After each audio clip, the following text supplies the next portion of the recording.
Alright guys, welcome to this month, the February edition of the Appalachia Inshore Fishing Report. I am Captain Jay Carson. This is Captain Evan Snow. We are here in Bass Pro Shops Tallahassee. This is sponsored by Bass Pro Shops Tallahassee and Tracker Boating Center. We always appreciate them kind of having us come in here and hosting us and giving us a place to come bring you guys this report. So I guess we're just going to talk a little bit of fishing this month, huh? Yeah, the weather finally got cold. Yeah, I know. The weather cooled off. Had a couple of really pretty good cold front. One really good cold front last week. Yeah, a couple would put frost on the ground. Absolutely. Sure. So today is, what's today? January 28th? Yeah. January 28th. We're recording this on the 28th of January, and like we said, we've had some cold weather come in, so that's kind of had some effect a little bit on the fish. Yeah, and depending on it flexes, it fluxes a little bit through, depending on what your recent daytime highs and lows have been. So your water temps, what do you say, from low 60s to low 50s? Yeah, so you were out Saturday, and it was what? It was like 60, low 60s, 63, okay. 60. Yeah, and I was out Sunday. We had a pretty cold morning that morning, and the water temp, when I got off the water, of course I got off a little bit early, around 1 o'clock, around lunchtime, but it was 53 when I got off the water. So a pretty good temperature drop. Yeah, like that Saturday night. Yeah, it was. A good cold front came through. So, but I as far as where I had been seeing fish, I don't know that it necessarily changed where I'd been seeing fish too much, because I found a lot of fish in the same places that I've been fishing for the last month. Yeah, it's definitely moved them around a little bit, and I feel pretty good just looking at like the 15-day forecast and just temperature ranges. I feel like it's going to be fairly stable. Lows could hit 30 some, but mostly lows are going to be in the 40s and highs in the 60s. So yeah, so I think we can kind of anticipate at least for the next few weeks the water temperature to be in the mid to 50s to maybe even up into the low 60s. So yeah, mid 50s to low 60s. Yep. Probably. So I think with those water temperatures that we got right now, we're not going to see too much of a change in the pattern of how and where we're finding fish. Well, yeah, there's not going to be any definites. They're not going to be everything. The flats are barren like it does when it gets really cold, and they're all in the creeks and the rivers. But there also is some fish that have went into the rivers and went into the creeks. Yeah. There's been some pretty good reported catches in the rivers, and I know I've found some fish in creeks, and we'll talk about that a little more in a little while. Yeah. So I guess we could just kind of give people just a quick fishing report rundown for what we can expect for February. Like we were saying, I don't think things are going to change too much. If we do get a hard cold front, those fish are really going to seek some shelter. In those rivers, like you were saying, there are fish in the rivers right now. So if your plan is to go out and fish the rivers, you're going to catch some fish. Maybe. You're gonna have to weed through a bunch of shorts. Yeah, they're not. When he's saying the fish, we say the fish are in the river. Yeah. We don't mean all the fish are in the river, and it's like you guys have fished for a while and done winter fishing and went to the Steenhatchee River or some of the St. Marks or whatever, and been boat to boat, and everybody's just loading the cooler down. It's not really like that. It's more if you take the time and you fish some spots, and you'll catch some fish. A lot of the fish in the rivers are shorter. You're going to have to weed through short. Yep. I don't think the really big fish have moved in there. I hadn't really. There's a few redfish, but not really any big redfish I've caught or heard about. I've heard a few people catching a few, but I think most of your bigger fish, and when we have trout and redfish, because that's a predominant species that we're fishing for this time of year, are coming not in the rivers but in those tidal creeks that are outside of that, and out on the flats still too. When I was out Sunday, I saw some big trout laid up on the flats in some of those potholes out there. So that would be, if you have a shallow drafted boat and you've got a low tide, go check some of those holes on the flats, because they're holes, trough, and that goes for flats, creeks, whatever. And like I said, we're going to talk a little more in depth about creeks fishing, so I don't want to get in that too much. But and it tends to be like that. I guess the pattern I've seen is the bigger fish tend to hang on the flats and on the outside, as opposed to, when I say the outside, I mean out the mouths and out of the mouths, as opposed to going up into creeks and rivers. That's not to say there isn't a good fish or two in there, but I think the majority of them are a little more tolerant and they don't move around as quickly. Sure. Absolutely. So I think, if you're trying to get some fishing in the month of February, and you're looking for just to catch the fish, the river is probably a good place to start. You're going to be crowded. You're going to be fishing with other people. That's just the way it is this time of year. But if you want to kind of get away from the crowds and maybe run into some bigger fish, try to get outside of the river and watch your tides, because those are always a big factor for us this time of year. But get outside the river, check some of those feeder creeks, those tidal creeks, check some of those flats up on the shallower end, and find some potholes, some depressions, and you'll find some fish there. I think plugs are a good thing to throw right now. A lot of people are catching fish on mirror lures, anything that suspends and you can pause and work slowly has been productive. I think the colder the water temp is, the more successful the suspending plugs get. Your twitch baits and stuff, and obviously the colder it is, the slower you want to work it. You want to let it get a good sink and just work it just real slow. Real slow. And I would say the majority of the bigger fish that I've seen caught here have come on that. And when we're talking about flats, we're saying the fish is on the flats. We're not talking about in 4 feet of water. Out on the flats. We're talking about 100, 200 yards max from like grass line, and I get a lot of questions, and people ask me how deep are the fish, or how deep do you catch them. Well, right now I'm not fishing a depth, I'm fishing areas. Right. No, that's absolutely and it's so tidally. I mean, it might be 18 inches of water, or on a big high tide it might be 4 feet of water.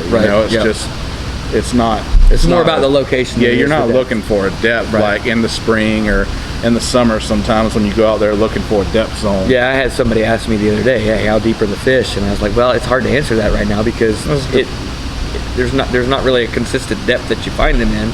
It's more about the location. Yeah, it's tidally dependent. Right, exactly.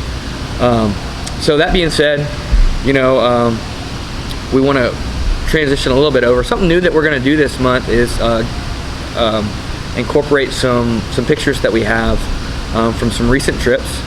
And I think, Evan, you've got a picture that you want to show us from one of your recent charters. You want to talk a little bit about this fish and how it was caught, and give us a little bit of backstory about it?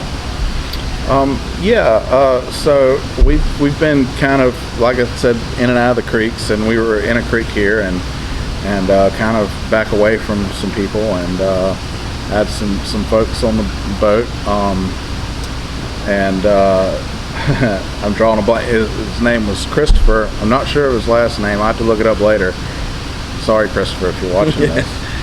But we were in the creeks, and like I said, I want to talk a little more about it, but we saw some rock grass, and I just saw a nice patch of rock grass, and as we were working in there was mullet running everywhere, so that gave me a good indication that it was active. So we stopped and pulled off, and I just put a shrimp on and just let him just toss it out over there into the rock grass and work it through, and he caught that fish. It was pretty good. I think it went like a little over 25 inches, I think. But so congratulations, Chris, on that one. Cool. So you were talking about creek fishing. Yeah, so let's talk in depth about this a little bit. Let's go more into it. And so I fish a lot of creeks this time of year, from probably November through March. I'm not strictly fishing in the creeks, but I always go nose around in them sometimes. So just some things that I look for, and you can look for if you're going out. Number one is accessibility to a creek. Is if you have a deep cut that allows you to get into a creek on shallow water, lower tides. Right. So some have it, some don't. Yeah. Google Earth can be your friend there, or just experience from riding around and seeing them. But that obviously that's one thing. But once you get in there, and creeks are like, the fish are going to be concentrated, and you got a lot of unproductive water there, but you have some that can be really productive, and the fish tend to bunch up. So a lot of times if you catch one fish in a creek, you need to stop, take time to fish that area thoroughly. So what are some telltale signs, or some when you go up in a creek, what are some of the the structures or the topography that you're looking for, that fish are gonna hang out or be around when you're trying to find a good creek that's gonna be productive? So I'm looking for 5 things, I would say. Number 1 is depth, elevation change. And this is maybe a little more important on a low tide, but elevation change, I'm looking for shell, oyster bars, or just a shelly hard bottom. I'm looking for any kind of grass, whether mostly it's going to be rock grass or some smaller patches of rock grass, or even the bigger rock grass. And some creeks have turtle grass in it. Some over there towards St. Mark's, and then the rock garden over there, they'll have some nice turtle grass. I'm looking for current movement, like spots where 2 creeks come together, or like a bend or a neck where you can see the water visibly running through. In other words, it kind of pinches the water or creates more current than might otherwise be. Bottleneck it, And I'm looking for mullet this time of year, basically. Okay. You see a lot of mullet activity, and if you're trolling or poling or idling through a creek and you see mullet going everywhere, stop. Stop and start look at it and slowly fishing. So out of those 5 things, elevation change, mullet, grass, shell, and tidal flow. So obviously any of those you can fish it, but if you have 1 or 2 or 3 or 4 of those things present all in one, it's just going to get better. So in other words, the more of those things that you have in a particular creek, if you got a bottleneck down where there's some good movement, you got oysters, and you got some rock grass down there by the oysters, that's going to be a good spot to fish. To concentrate on. So that's stuff to look for, and also creeks get sandy. They have the sandbars. Don't fish the sand. If you see sand, just move on. Like, go look for something. Look for the darker bottom in creeks, the deeper, darker bottoms, and fish the outer bends. And stuff. It's not always outer inner bend, but mostly the outer bends. I think a lot of times, this time of year, a lot of people are creek fishing or fishing up in creeks, and when you're approaching a creek, or if somebody's already in that spot, you just kind of be. I'll say this: you would agree with me that more than one person can fish a creek, right? Absolutely. The same creek. It depends on the creek, but your traditional bigger creeks, then yes, you don't get mad if someone else comes in there because there's fish in there, and a lot of times they respond okay to. I think it's how you approach another person in the creek that makes all the difference in whether you're gonna make somebody mad or have a confrontation. Be respectful. Put a trolling motor down, or give them a real wide angle, or as you're approaching them, watch to see where they're fishing. And maybe try to avoid right there where they're casting. It'll be a centralized area. I think because creeks can be sometimes a confined space and it can be hard to maneuver around. But just try to be as courteous as possible to the person that was already there. If you're trying to get past them, make as minimum disturbance as you can working past that other person that's already there before you. Because obviously they beat you to the spot, they're there first. You're just trying to work around them, so you want to be as courteous as possible to that person. And the flip side of that, if it's a decent sized creek or a creek and you're fishing 50 yards inside of the mouth, the creek's not yours. There's a lot of water back there that can be fished as well. So be patient with people, coming in, and as long as they're trying to be respectful, then it's just something you're going to have to deal with this time of year, especially in the river. I think everybody understands. You're going to be, I think, a good distance in the river if you can't cast into someone's boat. Ideally, we'd like to have more space than that, but realistically, for what you have, as long as you can't sling a lure in somebody's boat, I think it's okay. The reason that is because cold weather concentrates fish, and people figure out where that is, and obviously those spots are going to be, there's going to be more boat traffic in that area. Well, I'll say this, just be patient, and if you are fishing a spot and somebody comes through on you, just it is what it is. Obviously, you'd rather that not happen, but I've been on a spot catching fish, seen a boat coming, obviously, where we're putting rods down because we don't want the boat to see you catching fish right there on the spot. And they come through, and as soon as they come through, you pick up your rods 2 minutes later and the fish are still biting. So, you know, running an outboard through there. So it's not the end of the world if somebody comes and fishes, you know, comes through the creek that you're fishing. Yeah, it's not a pack up and leave situation. Now, if the dolphins move in, depending on how much they linger, that could be a pack up and leave situation. Yeah. If they move through quick, though, I mean, you still got a shot too.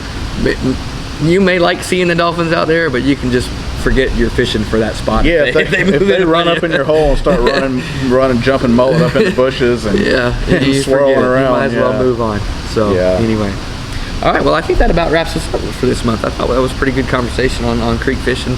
You know, if you guys have any questions, one of the things that we wanted to do moving forward, Evan, is we would like to do a little feature where we feature somebody who sends in a picture and maybe give a quick background story on that fish and that person, and maybe how they caught that fish. So if you will, in the comments, if you will send us a picture, it doesn't have to be a giant fish. Obviously, you know, maybe more likely to be featured if it's a big fish. But you know, if it's a quality picture, send it in, and we'll pick it and we'll post it in the video. Talk a little bit about it. If you'll give us a little quick description of it, we would really appreciate that. And we're just trying to get more involvement from the listeners. From people who watch this and try to get some audience participation, and we felt like that would be a good way to do that.